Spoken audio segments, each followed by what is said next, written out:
Hello dear students. Here in this video we are going to discuss important question of exercise 4.3 from class 10th syllabus. In this question we have to find time. इसमें हमें time निकालना है. So before starting solution we must read the language of problem. हमें पहले language समझनी चाहिए कि इसमें दिया क्या गया है. Two water taps together can fill a tank in 9 hole 3/8 hours. Two water taps है टुगेदर साथ में वो एक टैंक फिल कर रही हैं कितनी देर में 9 होल 3/8 आवर्स यानी लगभग 9 घंटे से थोड़ा ज़्यादा. इतने टाइम में वो दोनों मिलकर एक टैंक फिल कर रही हैं. The tap of larger diameter takes 10 hours less than the smaller one to fill the tank separately. जो बड़े वाला टैप है जिसकी जो हमारा ओपनिंग फेस है वो ज़्यादा है तो वो ज़्यादा पानी निकालेगा. तो इसका मतलब वो कम टाइम में टैंक फिल कर पा रहा है. यानी जो बड़ा डायमीटर का टैप है वो 10 घंटे कम ले रहा है as compare to smaller tap to fill the tank separately. यानी अलग अलग दोनों अगर हम एक टैप को इस्तेमाल करें तो अलग अलग टाइम लेंगे. छोटा टैप जितना टाइम ले रहा है उससे 10 घंटे कम बड़ा वाला टैप ले रहा है. Find the time in which each tap can separately fill the tank. आपको ये बताना है कि अलग अलग दोनों कितना टाइम लेंगी. साथ में तो वो इतनी देर में फिल कर रही हैं टैंक को, अलग अलग वो कितनी देर में फिल करेंगी. Now let's come to the solution of this problem. So here in this question आप देख सकते हैं कि जो टैप है लार्जर डायमीटर वाली वो 10 आवर्स कम ले रही है स्मॉलर टैप से. यानी बड़ी डायमीटर वाली टैप का टाइम छोटे डायमीटर वाली टैप पर डिपेंड कर रहा है. तो यानी हमें स्मॉलर टैप के टाइम को ही सपोज करना पड़ेगा. तो हम सपोज कर लेते हैं कि स्मॉलर टैप जो है वो x आवर्स में पूरा टैंक फिल कर रही है. सो लेट ये आप पर डिपेंड करता है, आप y भी ले सकते हैं. Let time taken by smaller tap to fill tank separately be x hours. हमने सपोज कर लिया है x आवर्स में हमारा स्मॉलर टैप पूरा टैंक फिल कर रही है. Then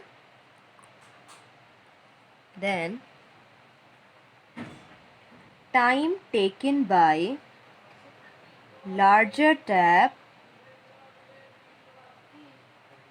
to fill tank separately is.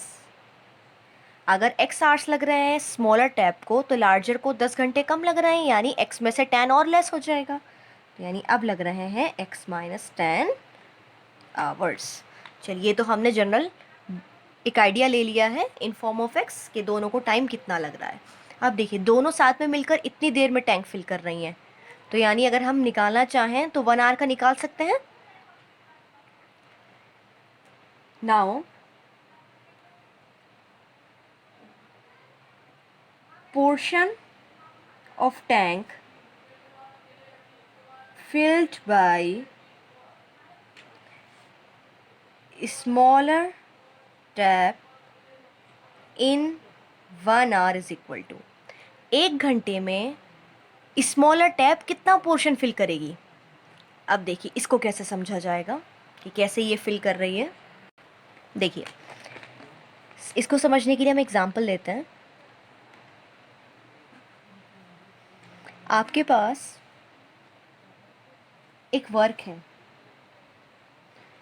जिसको आपने 4 इक्वल पोर्शन में डिवाइड किया हुआ है. यानी एक वर्क है जो 4 पोर्शन में पूरा कवर होगा. अगर ये एक फील्ड है सर्कुलर फील्ड, आपको इस फील्ड को शो करना है, कुछ उगाना है, तो आप क्या करेंगे. इस पूरे फील्ड को शो करने के लिए आपने इसे 4 इक्वल पोर्शन में डिवाइड कर लिया. यानी आप एक दिन में इतना पोर्शन करेंगे, फिर सेकंड डे आपका ये और पोर्शन ऐड हो जाएगा, थर्ड डे ये हो जाएगा, फोर्थ डे ये हो जाएगा. यानी आपका 4 दिन का वर्क है. तो अगर मैं आपसे पूछूं तो आप एक दिन में कितना वर्क कर रहे हैं. इस पूरे पोर्शन का एक हिस्सा कर रहे हैं यानी 1/4 वर्क कर रहे हैं एक दिन में. तो इसका मतलब हम क्या करते हैं, टोटल जितने हमारे पास अवेलेबल डेज है वो नीचे आते हैं और जितना पोर्शन हम कवर कर रहे हैं वो ऊपर आता है.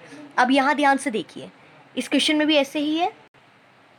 यहाँ देखिए अगर टोटल टाइम टैंक फिल करने के लिए स्मॉलर टैप x आवर्स ले रही है तो 1 घंटे में कितना पोर्शन करेगी.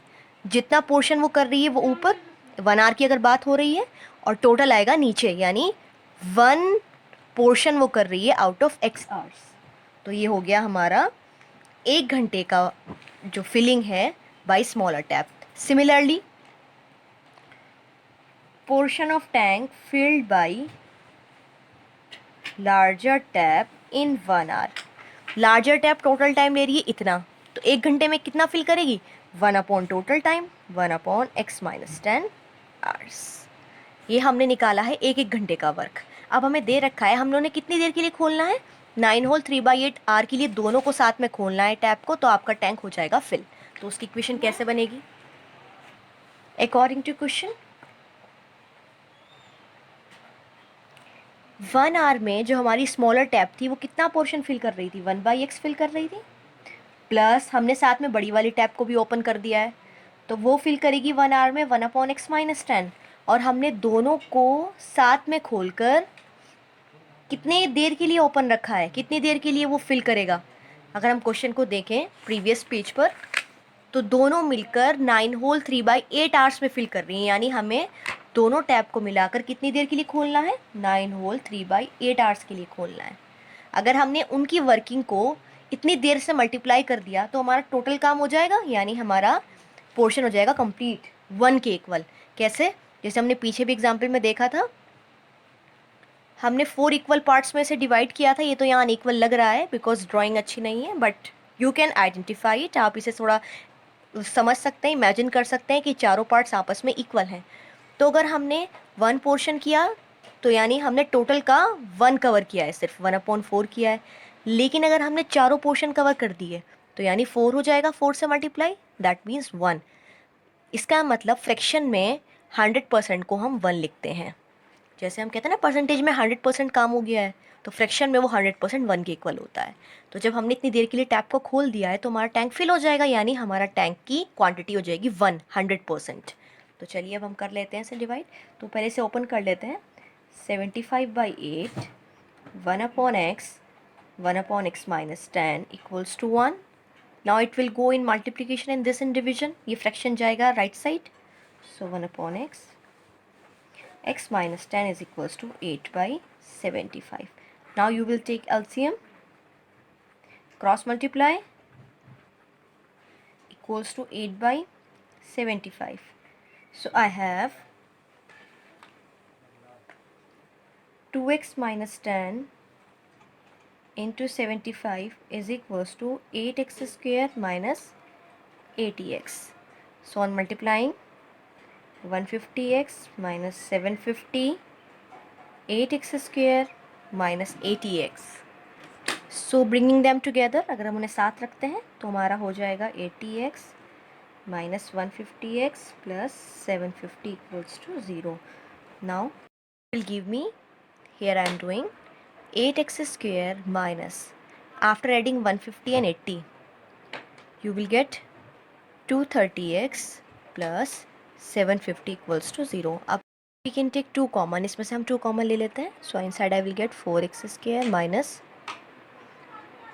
115x plus 375 equals to 0. Now this is our equation. अब आप सॉल्व करना जानते हैं, कैसे सॉल्व करना है इसे. Now you will use quadratic formula to obtain solution of this problem. Main आपका था कि how to make an equation, equation कैसे बनानी है.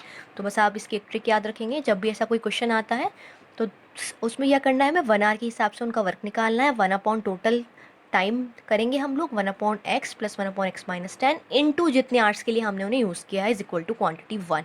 Always we keep total solution equal to 1, क्योंकि हमें 100% काम कराना है. ठीक है. So this way we will do question based on water tap and men women days, EBC पर बेस्ड है. अब जो यहाँ पर आगे क्वेश्चन है ट्रेन्स पर बेस्ड, यानी टाइम की स्पीड पर है, वो हमने कॉन्सेप्ट ऑलरेडी डिस्कस किया हुआ है इन एक्सरसाइज 4.2, वहाँ से आप देख सकते हैं. And for your help I will provide you link in the description box which contains all topic of this chapter along with time distance problem. उसमें सब गिवन है, आप वहाँ से कंप्लीट चैप्टर की नॉलेज ले सकते हैं. Thank you.